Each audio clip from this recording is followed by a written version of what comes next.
BNP chairperson Begum Khaleda জিয়ার শারীরিক অবস্থার সর্বশেষ খবর জানাতে রাজধানীর এভার কেয়ার হাসপাতাল থেকে যুক্ত হচ্ছেন সহকর্মী সাইফুল ইসলাম।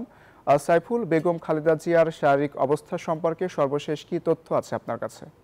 বিএনপি চেয়ারপারসন বেগম খালেদা জিয়ার অবস্থা স্থিতিশীল বলা যায়, সেটি আসলে সংকটাপন্নই রয়েছে এবং আজকে কিন্তু বিএনপির বেশ কয়েকজন নেতা বেগম খালেদা জিয়ার সঙ্গে দেখা করতে গিয়েছেন এবং তারা কিন্তু সেখান থেকে বের হয়ে বলেছেন যে বেগম খালেদা জিয়ার অবস্থা আগে যেমন ছিল সেটিই কিন্তু রয়েছে। এবং আমরা জানতে পেরেছি যে কিছুক্ষণ পর মেডিকেল বোর্ডের একটি বৈঠক হতে পারে এবং মেডিকেল বোর্ড হচ্ছে তার বৈঠকের পর সার্বিক যে বিষয়গুলো রয়েছে, পরীক্ষা নিরীক্ষাগুলো রয়েছে, সেই বিষয়গুলো পর্যালোচনা করে তারা সিদ্ধান্ত নেবে যে বেগম খালেদা জিয়াকে বিদেশে নেওয়া যায় কিনা। যদি বিদেশে নেওয়া যাওয়ার মতো তার শারীরিক অবস্থা সাপোর্ট করে, সেই ক্ষেত্রে কিন্তু বেগম খালেদা জিয়াকে বিদেশে নেওয়া হতে পারে, সেটি কিন্তু আমরা জেনেছি। এবং বিএনপির ভারপ্রাপ্ত চেয়ারম্যান তারেক রহমান কিন্তু ইতিমধ্যেই একটি বিবৃতিতে জানিয়েছেন যে তারা বিএনপি চেয়ারপারসন বেগম খালেদা জিয়ার সুস্থতা কামনায় দেশবাসীর কাছে দোয়া চেয়েছেন এবং তিনি বলেছেন যে বর্তমান যে পরিস্থিতি, সেই পরিস্থিতিতে দেশে আসার মতো যদি কোনো অবস্থা থাকতো তিনি কিন্তু দেশে আসতেন। তো আমরা একটু সরাসরি কথা বলতে চাই। আজকে বেগম খালেদা জিয়ার সঙ্গে দেখা করেছেন বিএনপি নেতা শেখ মুজিবুর রহমান ইকবাল। তো আপনি তো ভেতরে গিয়েছিলেন, বেগম জিয়ার অবস্থাটা কেমন দেখলেন? ভিতরে দেখার কোনো সুযোগ নাই, যেহেতু ইনফেকশনের প্রবলেম আছে। বাইরের থেকে আমরা যা জানতে পেরেছি 4টার সময় একটা বোর্ড মিটিং বসবেন।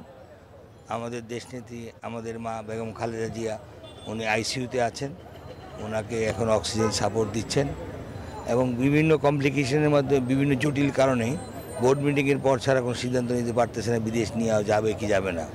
ওনার শারীরিক যদি অবস্থা পারমিট করে তাহলে বিদেশ নিয়ে যাবে। বিদেশ নিয়ে যাওয়ার ক্ষেত্রে যাবতীয় এয়ার অ্যাম্বুলেন্স এবং বিদেশের বিভিন্ন দেশ সার্বিক সহযোগিতা সাপোর্ট দেওয়ার জন্য তাদের আশা ব্যক্ত করেছেন, তাদের মত প্রকাশ করেছেন।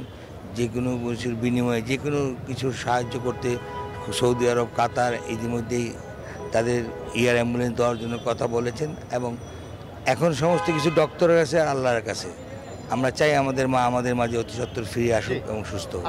ধন্যবাদ। যেমনটি শুনছিলেন, আসলে বিএনপি নেতা শেখ মুজিবুর ইকবাল জানিয়েছেন যে আসলে দলের পক্ষ থেকে কিন্তু পর্যালোচনা করা হচ্ছে এবং মেডিকেল বোর্ডে কিন্তু তারা চিন্তা ভাবনা করছে যে আসলে বেগম খালেদা জিয়ার বর্তমান যে অবস্থা, এই অবস্থায় তাকে অ্যাম্বুলেন্সে করে বিদেশে নেওয়া যায় কিনা সেটি তারা দেখবেন এবং এখন যে অবস্থা চলছে সেই অবস্থায় পরবর্তী করণীয় কি সেটি কিন্তু তারা করবেন। এবং দলের পক্ষ থেকে বলা হয়েছে যে বিভিন্ন সামাজিক মাধ্যমে বেগম জিয়া সম্পর্কে যে সম্পর্ক গুজব ছড়ানো হচ্ছে, সেই গুজব যাতে কেউ না ছড়ায় এবং দলের যারা নেতাকর্মী রয়েছে তারা যাতে অপ্রয়োজনে এই এভার কেয়ারের সামনে না আসে, নিজ নিজ অবস্থান থেকে সবাই দোয়া করে, সেটি কিন্তু বিএনপির তরফ থেকে আহ্বান জানানো হয়েছে। এবং বিএনপির সিনিয়র যুগ্ম মহাসচিব রুহুল কবির রিজভী আজকে কিন্তু গণমাধ্যমে কথা বলেছেন। তিনি বলেছেন যে অহেতুক অনেক নেতাকর্মী এই এভার কেয়ারের সামনে ভিড় করছেন, তারা সেখানে ভিড় না করে নিজ নিজ অবস্থান থেকে যাতে বেগম জিয়ার জন্য দোয়া করেন, সেটি কিন্তু দলের পক্ষ থেকে জানানো হয়েছে। এবং বিএনপির ভারপ্রাপ্ত চেয়ারম্যান তারেক রহমান কিন্তু স্পষ্ট করে বলেছেন বর্তমান যে অবস্থা চলছে সেই অবস্থায়